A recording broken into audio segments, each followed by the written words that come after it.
Yep, boys. Yes, boys and girls of all ages. And the word coffee.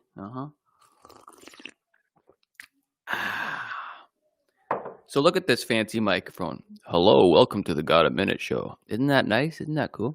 See that light in the background? That's cool. I got a fancier camera. That's cool. I'm trying to figure all this out.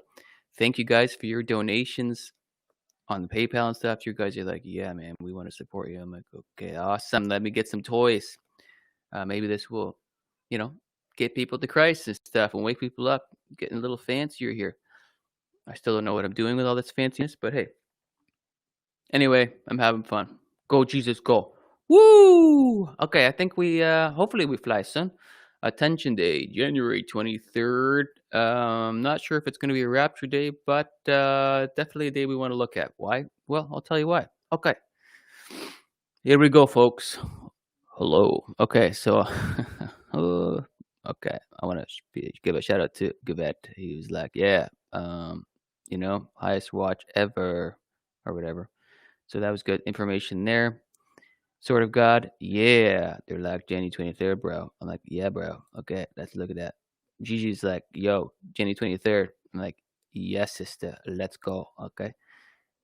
Roddy's like, I got a lot of information, but the one thing that I liked about him was he counted from the two beasts presented to the world, which is, in his opinion, Pope Francis and Obama. When you add 1948 days from that day, you get January 22nd of this year. Interesting stuff. It's also on the Hebrew calendar. It is on, I think I've already verified that. It's 9/11, 9th day of the 11th month. Okie dokie. So where was I?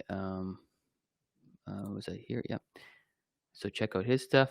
All those other guys' stuff that I was mentioning. I track with this man. He's basically giving us the down low on what's going on in the Israel area and Israeli strike on Iran and Syria. So he's keeping me up to date. Keegan's keeping me up to date.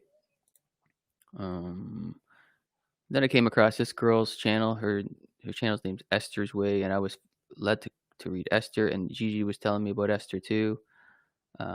And I was talking with Dr. Barry on the phone too, which helped me out with some stellarium stuff as well. So yeah, I've been doing a lot of talking, a lot of reading, a lot of thinking, a lot of observations, and yeah, you know what? It would be bad for me not to share what I think about this January 23rd. So, but I always like doing Cole's Notes versions. I always like keeping it real and keeping it quick.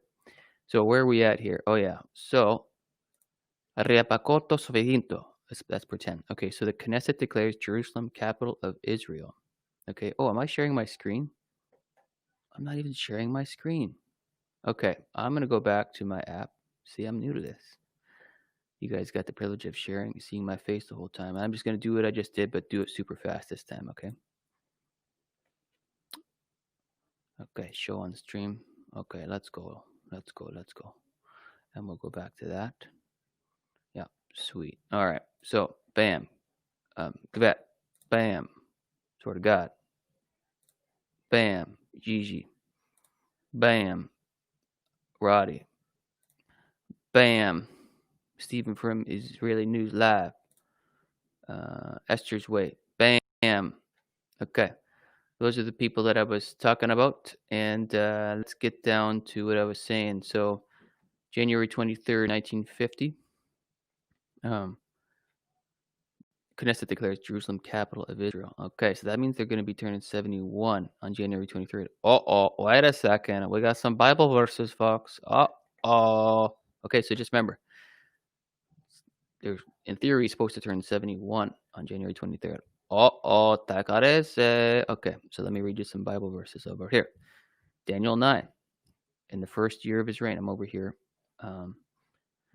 Daniel understood by books the numbers of the years whereof the word of the Lord came to Jeremiah the prophet, that he would accomplish 70 years in the desolations of Jerusalem. Oh boy. Wait a second. You know what I'm talking about? Okay. Zechariah 1 through 12. Then the angel of the Lord answered and said, O Lord of hosts, how long wilt thou not have mercy on Jerusalem and the cities of Judea, against which thou hast had indignation these 70 years, which basically is translated to 70 years. What to talk about? You know what I mean? Okay. Speaking to all the people of the land and to the priests, saying, when ye fasted and mourned in the 5th and 7th month, even those 70 years. Hello. Okay. Yeah. Jeremiah 25:11 and Jeremiah 25:12. And the whole land shall be a desolation and an astonishment, and these nations shall serve the king of Babylon 70 years. Oh boy. Jeremiah 25:12. We got a 70-year situation here too. And I will punish the king of Babylon. Babylon. Okay. Revelation 18 is a little interesting there. And oh, I should have planned this. Let me just take a quick look and see if I can grab it real quick. So yeah, it talks about Babylon, but let me just highlight one verse, verse 4. And I heard another voice from heaven saying, come out of her, my people, lest you share in her sins, and lest you receive her plagues. Come out of her. Sounds rapturous to me. Okay, and then we also have Daniel 9:24 through 27, the 70 weeks. So that's interesting to look at.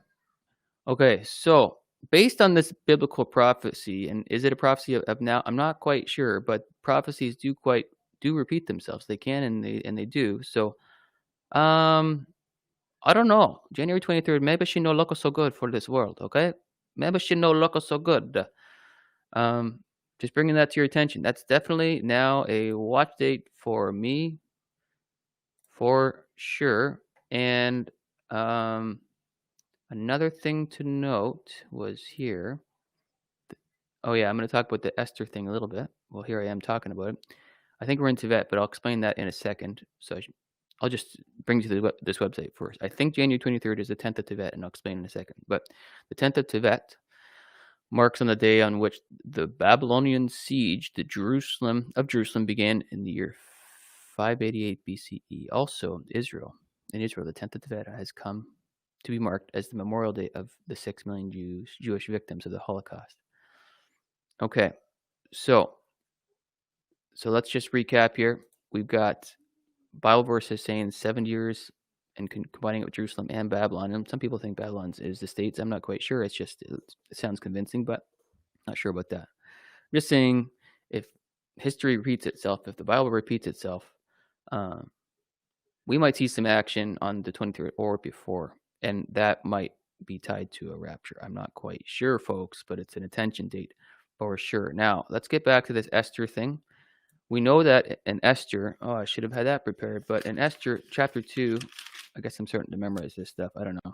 Yeah, verse 16. So Esther was taken to King Ahasuerus into his royal palace in the 10th month, which is the 10th of Tibet. Yeah. So we know that she was brought into the 10th month. We're not quite sure about the 10th day. Some sources say it was the 10th day. We're not quite sure about that, but we do know it's the 10th month now. I was talking to Dr. Barry about this the other day on the phone, and I'm like, brother, how do we know that the beginning of the year is in Aries? Well, yeah, so he directed me to Exodus chapter 12. And I'm like, yeah, I like that. So chapter 12, verse 1. Now the Lord spoke to Moses and Aaron in the land of Egypt, saying, this month shall be your beginning of the months. It shall be the first month of the year to you. Speak to all the congregation of Israel, saying, on the 10th month of this month, every man shall take himself a lamb according to the house of his father, a lamb for his household. And it goes on to say lamb a bunch of times. And, you look up in the sky. I mean, and this is, by the way, this is Passover, right? So you look up in the sky, and what do you see? You see a lamb here. Here's Aries. Here's the lamb, right? And there's no other constellation that would be an argument for a lamb. I mean, this is the lamb constellation. So it makes sense that when the sun goes into Aries, that is the beginning of the year. And these guys didn't have laptops and computerized systems to check what the day of the year is. And the stars, as Genesis 1:14 says, it's the time for seasons and stars and signs and everything. And it's basically, this is God's hand watch. This is his clock. And back in the olden days, they just had to put their thumb in the air, lick their thumb, and look up and say, yep, that's the beginning of the year. Okay, so basically my new math here, I still could be wrong about this. I'm still studying, but this sounds very convincing to me. It makes sense that the year starts when the sun is in Aries, and the moon shows its 2% sliver. 2 to 6% sliver visible by the eye. And so that brings us to about April 23rd of 2020. That's when they should have started the beginning of the year, but they started it in March when the sun was way back over here somewhere, like in Pisces, on the other side of Pisces. And so that's why we've been saying, or I've been saying all along, that they're about a month ahead. So that also means that next year starts about mid-April, okay?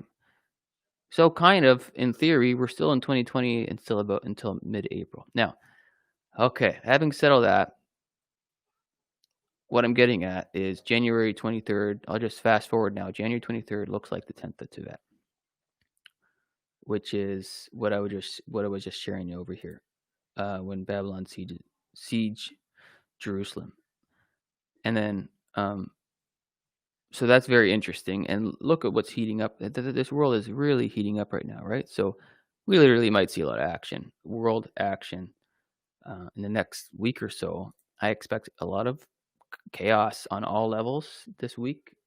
Just everything. I expect silliness all over the world. I really pray that innocent people, do not die, and I please ask you to keep that in your prayers, because